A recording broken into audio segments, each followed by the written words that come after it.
A ver, seguro que a mucha gente le ha pasado. Te enfrentas a un problema, no sé, un documento legal, un texto constitucional, y sientes esa especie de parálisis. Te quedas en blanco. Totalmente.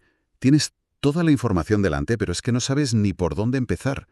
Y pasa incluso con buenos estudiantes, con abogados. Presentan un montón de datos, citan de todo, pero el argumento final... Se diluye. Exacto, se siente disperso, como si estuvieran disparando a todo y a la vez a nada. Y es que el problema, casi nunca, es la falta de conocimiento. La clave, y esto lo recalcan mucho los materiales de hoy, es el método. De hecho, hay una frase que a mí me parece que lo resume todo a la perfección. ¿Cuál? No gana quien más sabe, sino quien mejor estructura. Uf, es potentísima. Es que es un cambio de mentalidad total. Claro, dejas de acumular información sin más y empiezas a ordenarla para que tenga impacto, para que sea, bueno, demoledora. Exacto. Y para solucionar ese problema, ese cuello de botella, hoy vamos a analizar una propuesta muy concreta que nos traen las fuentes. El llamado método Buju. Que lo describen casi como un GPS para el razonamiento jurídico, ¿no? Justo, o como un checklist operativo. Una secuencia que te ordena el pensamiento y te hace ir directo al grano. Nuestra misión hoy es desgranar este método paso a paso.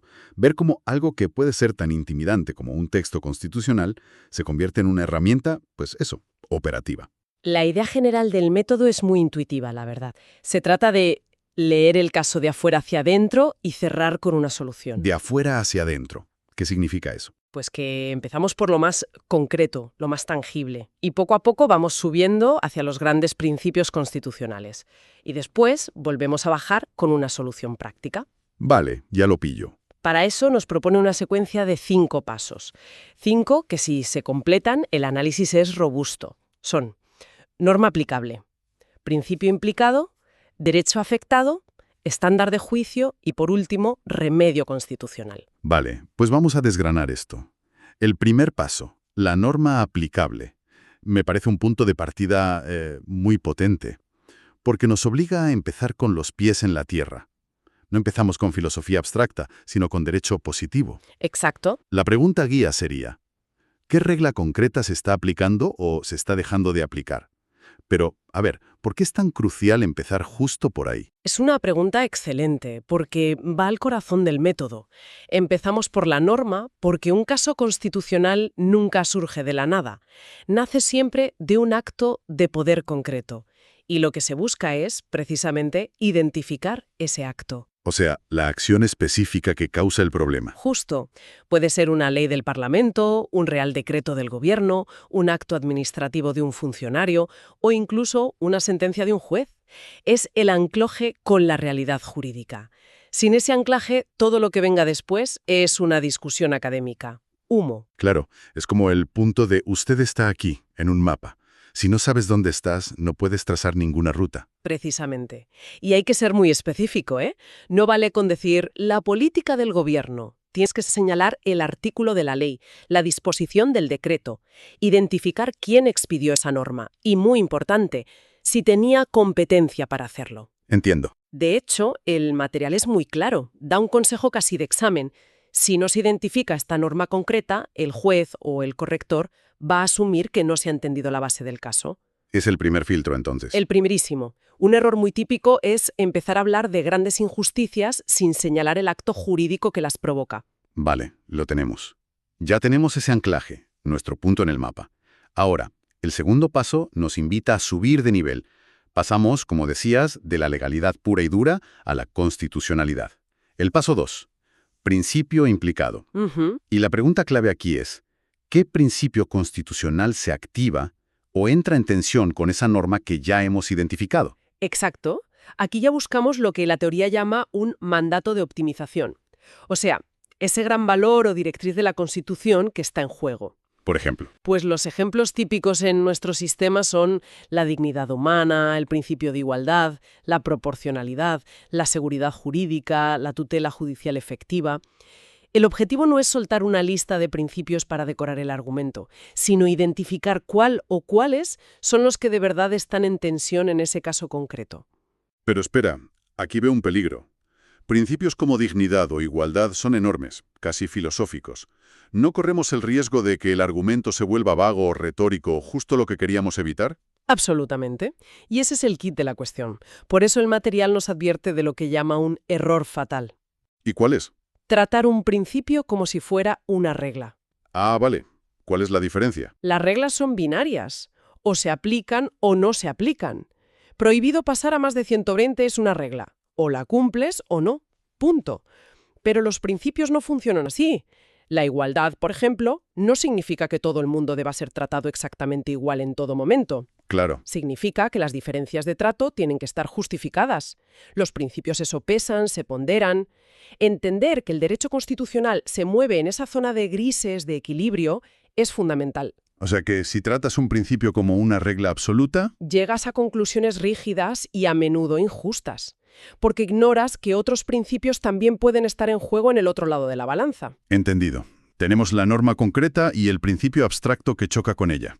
El tercer paso, el derecho afectado, lo presentan como el corazón de todo el análisis. Sí, es el núcleo. Las fuentes dicen, literalmente, sin derecho afectado no hay caso constitucional fuerte.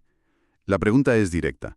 ¿Qué derecho fundamental concreto está comprometido? Y es que este paso actúa como un filtro potentísimo. Aquí es donde separamos la paja del grano. Separa los problemas legales normales de los constitucionales. Exactamente. No todo problema legal, por muy importante que sea, es un problema constitucional. Una disputa sobre un contrato, por ejemplo, normalmente es un asunto de legalidad ordinaria. Lo que eleva a un caso a la máxima categoría es que afecte a un derecho fundamental, los del título primero de la Constitución. Vale. Por eso, el análisis aquí tiene que ser súper preciso. Tienes que identificar al titular del derecho, el contenido protegido de ese derecho, libertad de expresión, intimidad, educación y, claro, cómo lo está afectando la norma que vimos en el paso 1. Y esa afectación no siempre es obvia, ¿verdad? No es solo una prohibición directa de no puedes hacer esto. Para nada, la afectación puede ser directa, como una ley que censura una publicación. Eso es un ataque frontal. Pero también puede ser indirecta, mucho más sutil. Imagina, una regulación fiscal que impone unas cargas enormes solo a los medios de comunicación que son críticos con el gobierno. Ah, claro. No prohíbe hablar, pero crea un efecto disuasorio que en la práctica limita esa libertad. Identificar estas cosas es lo que distingue un análisis profundo de uno superficial. Entiendo. Si no superas este filtro, si no demuestras que hay un derecho fundamental en juego, el resto se cae. Se desmorona. Todo el argumento. Este filtro es clave. Bien, supongamos que lo superamos. Tenemos una norma que afecta a un derecho fundamental en nombre de un principio. Llegamos al cuarto paso. El estándar constitucional. Los materiales dicen que esto es lo que distingue al jurista junior del senior. No se trata solo de decir que hay un problema, sino de proponer cómo se debe juzgar ese problema. La pregunta, ¿con qué test o criterio se debe evaluar la medida estatal? Esta es la parte, digamos, más técnica, pero también la más decisiva. El estándar es, en esencia, la metodología que va a usar el juez para decidir si esa afectación al derecho está justificada o no. Es donde el análisis se vuelve operativo. Exacto. No basta con decir, esta ley vulnera la libertad de expresión. Tienes que proponer cómo lo vas a demostrar. Es el método de juicio. Y aquí es donde entra el famoso test de proporcionalidad, supongo. Usa el Tribunal Constitucional, sí. Se compone de 3 juicios, o subpasos. Primero, el juicio de idoneidad. La medida sirve para lo que dice que quiere conseguir. Segundo, el de necesidad. No hay otra medida menos dañina que logre lo mismo. ¿Y el tercero? Y el tercero, la ponderación en sentido estricto, que es donde se pone en la balanza el beneficio para el interés general frente al daño que se le hace al derecho. ¿Pero no es el único estándar? ¿O sí? No, claro que no. En casos de discriminación se usa un test de igualdad mucho más estricto. En derechos sociales se puede aplicar el principio de no regresividad que impide ir hacia atrás en la protección. Hay varios. Pero esto me genera una duda. Al elegir un estándar como la ponderación que implica sopesar beneficios y perjuicios, ¿no le estamos dando al juez un poder enorme? ¿Una discrecionalidad casi absoluta? Es la crítica clásica y es una objeción muy seria, no te voy a engañar. Podría parecer que 2 jueces con el mismo test podrían llegar a conclusiones opuestas según sus valores. Podrían. Sin embargo, la alternativa es peor. La arbitrariedad pura y dura. El estándar no elimina la discrecionalidad, pero la encauza, la racionaliza. Obliga al juez a hacer su razonamiento explícito, a ponerlo por escrito. Tiene que explicar por qué cree que la medida es idónea, por qué no hay alternativas y por qué el beneficio supera el coste. Es como un profesor que te pide que muestres los cálculos en un problema de mates. Es exactamente eso. El estándar es la obligación de mostrar los cálculos. Por eso, elegir el estándar correcto es tan importante. El material usa una metáfora genial. A ver, Dice que el estándar es el idioma del juez. Si hablas otro idioma, no te entiende. me encanta, es muy visual. El idioma del juez. Vale, y con eso llegamos al final del recorrido analítico, el quinto y último paso, el remedio constitucional. Si todo lo anterior es el diagnóstico, esto sería el tratamiento. Justo. Una vez que hemos identificado el problema, la pregunta final es, ¿qué herramienta concreta nos da el sistema para corregir esa vulneración? Exacto. Un análisis brillante que no acaba en una petición concreta de solución es, en la práctica, un ejercicio inútil. Aquí ya entramos en el terreno de las acciones, de los mecanismos procesales.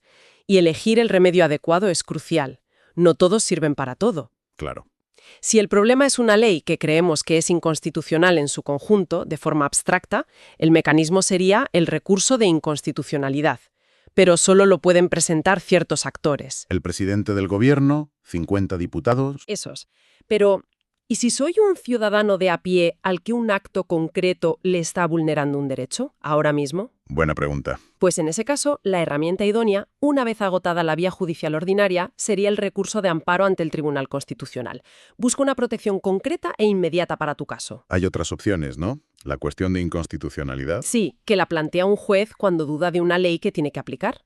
O la acción popular en algunos ámbitos. La elección depende de si buscas un control abstracto o concreto, si necesitas protección ya o no. Y de nuevo, un consejo práctico del material.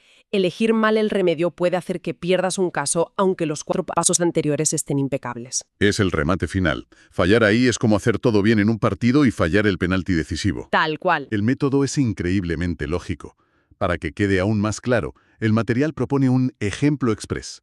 Vamos a repasarlo juntos para ver cómo fluye. Venga, perfecto. Imaginemos un caso.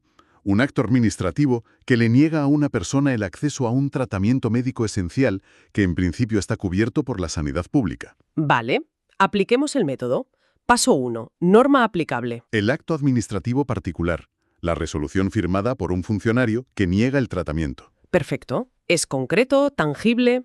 ¿Ese es el origen del problema? Bien. Paso 2. Principio implicado. Aquí podríamos invocar la dignidad humana, porque la salud es esencial para una vida digna. Y también el principio de proporcionalidad, para ver si esa decisión está justificada. Tiene sentido. Paso 3. Derecho afectado. Clarísimo. El derecho fundamental a la protección de la salud del artículo 43, en conexión con el derecho a la vida y a la integridad física del 15. Este es el corazón del caso. Seguimos. Paso 4. Estándar. Aquí un juez seguramente usaría un estándar combinado. Por un lado, el test de proporcionalidad para analizar las razones de la administración y por otro, un estándar de protección del mínimo vital o del contenido esencial del derecho, que es especialmente estricto cuando está en juego la salud. Y ya para rematar, paso 5. Remedio. Pues dado que es una vulneración concreta, que afecta a una persona y que necesita una solución urgente, la vía más adecuada tras pasar por los tribunales ordinarios sería el recurso de amparo ante el Constitucional. Buscando que se revoque esa decisión y se le ordene a la administración que dé el tratamiento. Exacto. El resultado es un análisis completo, ordenado y, sobre todo, convincente. En menos de un minuto hemos estructurado un caso complejo. Las ventajas parecen evidentes. Esto sirve para preparar un examen, para redactar una demanda, para estructurar una sentencia. Para cualquier situación que requiera un análisis constitucional rápido y bajo presión. Y tan importante como para lo que sirve es lo que evita. ¿El qué? Pues evita esas respuestas caóticas, desordenadas, los argumentos que son pura retórica pero que no aterrizan en nada concreto, y sobre todo evita omisiones graves. Al tener un checklist de 5 pasos, es mucho más difícil que se te olvide analizar el estándar o proponer un remedio. Te obliga a ser sistemático. Y se resume en una fórmula que proponen los materiales que me parece muy potente. Método claro lleva un argumento fuerte y un argumento fuerte lleva una decisión sólida. Entonces, para resumir, la clave para dominar un caso constitucional no es tanto memorizar cientos de sentencias, sino tener la disciplina de responder en orden a estas 5 preguntas. A ver, ¿Qué norma se aplica? ¿Qué principio entra en tensión? ¿Qué derecho fundamental está afectado? ¿Con qué estándar se debe juzgar? ¿Y con qué remedio se puede solucionar? has dado en el clavo. Ese es el núcleo del método.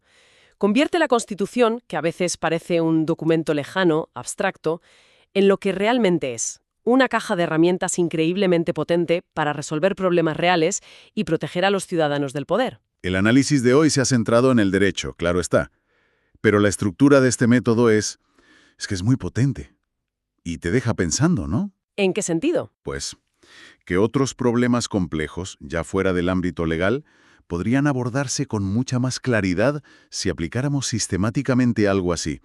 Una secuencia de 5 preguntas clave para ir de lo concreto a lo abstracto y terminar, siempre, con una solución práctica.